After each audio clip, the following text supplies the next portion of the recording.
እንግዲህ የነዚህ ሰዎች በእውነት ላይ የመዋሸት ሂደት አሁንም እንደቀጠለ ነው። እንግዲህ አሁን በኔ በቶክቻው ፎቶ ቲሸርት ታትሞ ወጣቱ ሰልፍ እንዲወጣ እኔ እንዲቃወም ከእንደገና ደግሞ የሲዳማ ሽማግሌዎችን በእውነትና በወግ በሴራ የሚመሩትን ሽማግሌዎችን በእውነት ላይ እንዲዋሹ ማለት ነው። በቃ በማስገደድ ገንዘብ በመስጠት 10 ሚሊዮን ብር በጀት መድበው ተንቀሳቅሰው እንግዲህ ዛሬ ህዝቡን ሊያሰማሩ አስበዋል አሉ። እንግዲህ እንዴት እንደሆነ ያለውን ነገር አሁን ያለውን ከረንትሊ ያለውን ነገር ባላውቅም ትላንት ግን ብር ሲበተን ነበር በየወረዳው እና ወገኖቼ እንደዚህ ነው እንግዲህ እንደዚህ ነው። እነሱ አሁንም እድሜያቸውን ሊያስቀጥሉ ይፈልጋሉ። አሁንም በእንደዚህ አይነት ክፋት ዘመናቸውን ሊያስቀጥሉ ይፈልጋሉ። ስለዚህ የፌደራል መንግስት ይሄንን መርዝ ክፋታቸውን አይቶ መልስ በአፋጣኝ እንዲሰጠን እንፈልጋለን።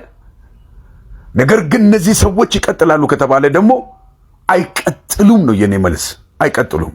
እኛ እናወርዳቸዋለን፣ እንተያያለን፣ ሁሉን ነገር እንተያያለን። በቃ እናያለን፣ የሚሆነውን ነገር እናያለን። ሐዋሳ እግዚአብሔር ይመስገን የአንበሶች ምድር ነው። ያ ነውና ጨካኝ የሚለው ቃል አይገልጻቸውም። ቶክቻው ተሳደበ፣ እንደዚህ ሆነ። ምንድነው ስድብ? ምንድነው ስድብ? ምን ማለት ነው ስድብ? ስድብ ዳው እየተሰደበ አይደል እንደሚውለው? ምስኪን ምንም ያላረገው እየተደበደበ አይደል እንደሚውለው? ማናቸው እነሱ ማይሰደቡት? ወንበዴ ደግሞ የትኛው ክብር አለውና ነው ስለነሱ ክብር አሁን ሚዲያው ሊያነበንብ የሚፈልገው? ስለ የትኛው ክብራቸው ነው ወንበዴዎች? አንድ ጋዜጠኛ አለሽ ስለነሱ ምትዘግቢ፣ ጥርት ያለ መረጃ ደርሶናል። 1 ሚሊዮን ብር ተከፍሎሽ በነ አብርሃም ያዕቆብ ማጭሽታ ነው ሂት በለእግ የምታይሮ ላኔሞ የትኛው ጉድጓድ ውስጥ እንደምትገባ እናያለን። የት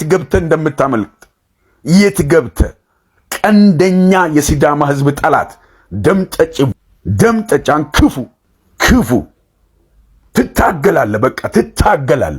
የህዝብ እርቃን መቅረት አንድ ግድ ሳይል፣ የህዝብ መከራ መጥገብ አንድ ግድ ሳይል፣ ወጣቱ ሐዋሳ ላይ ስራ አጥቶ ሲንከራተት እያየህ ግድ ሳይል፣ አንተ ብቻ መረቅህን ስለጠጣ አጥንትህን ስለጋጥክ ከነሱ ጋር ስለተቃመር ለነሱ ሌት ተቀን ደከመኝ ሰለቸኝ ሳትል እየታገልክ ነው። በደንብ ማርክ ተደርጋል። ልንገር፣ እነዚህ ሰዎች አይቀጥሉም። ነግርሃለሁ፣ እነዚህ ሰዎች በታሪክ አይቀጥሉም። መሰሎቻቸውም እናንተ አትቀጥሉም። የነሱ መሰሎች፣ የነሱ ልጆች፣ የቅፍ ልጆች አትቀጥሉም።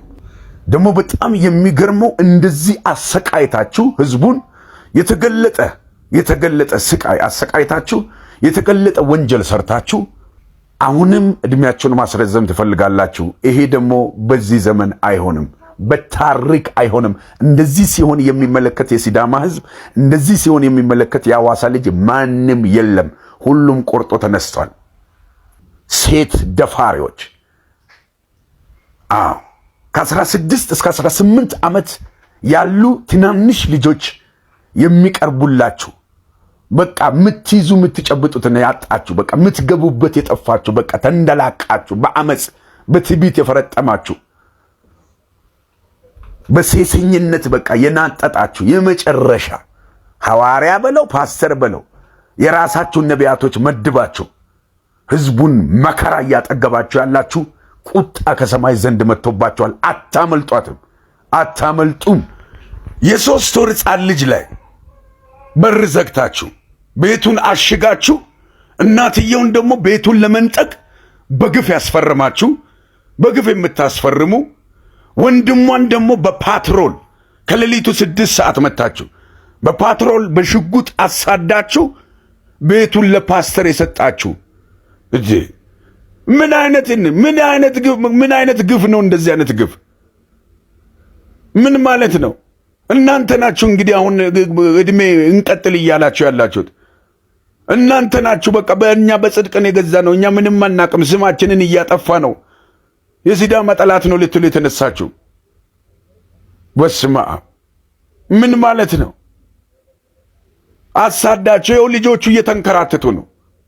በየሰው ቤት እየለመኑ ነው እያደሩ ያሉት ልጆቹ። ይህንን የኢትዮጵያ ህዝብ፣ የሲዳማ ህዝብ ብቻ የሐዋሳ ህዝብ አይደለም፣ የኢትዮጵያ ህዝብ ይፍረድባቸው።